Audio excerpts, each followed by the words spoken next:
Tidak jarang kita temukan orang tua mengerjakan tugas anak. Apa ini termasuk beban sekolah daring? Siapa sih yang tak jenuh dengan sekolah daring atau sekolah online?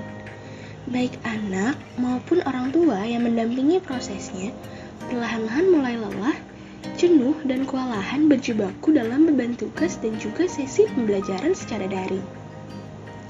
Contohnya, kasus yang sering terjadi di mana semenjak harus belajar dari rumah, anak-anak kehilangan hasrat dan menjadi malas mengikuti pembelajaran.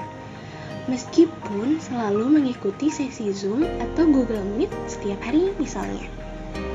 Tak jarang anak justru tertidur, bermain game, atau bahkan melakukan hal-hal lain saat guru sedang menjelaskan materi.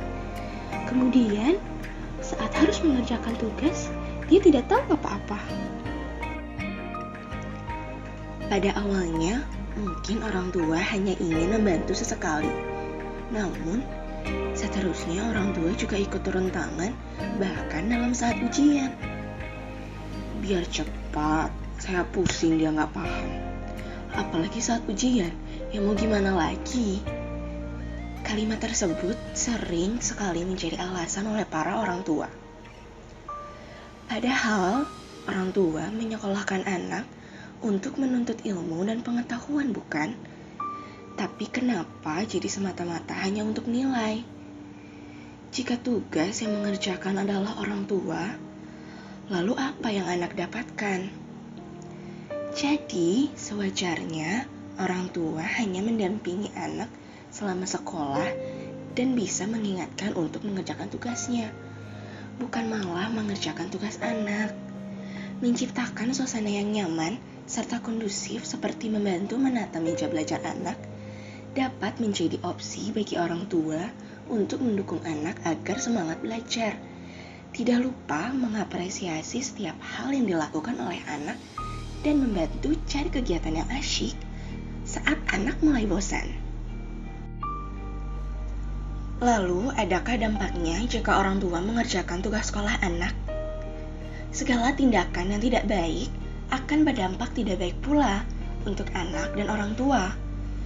Bagaimana agar anak tetap mengerjakan tugasnya selama sekolah daring? Pada dasarnya, orang tua perlu membangun komunikasi pada anak, bahwa belajar yang dilakukan dari rumah sama halnya dengan belajar di sekolah. Orang tua pun bisa memberikan bantuan selama tidak mencederai nilai kejujuran. Selain itu, guru dan orang tua perlu menjalin komunikasi mengenai proses belajar dan waktu belajar daring agar lebih efektif dan realistis, sehingga anak bisa menyelesaikan tugas sekolahnya dengan baik. Orang tua pun bisa memberikan fasilitas yang nyaman untuk anak belajar di rumah. Kondisi belajar yang kondusif serta aktivitas yang menyenangkan dapat dilakukan anak selama istirahat belajar bisa membantu mood anak untuk tetap semangat belajar daring. Semoga video ini membantu ya. Terima kasih, sampai jumpa.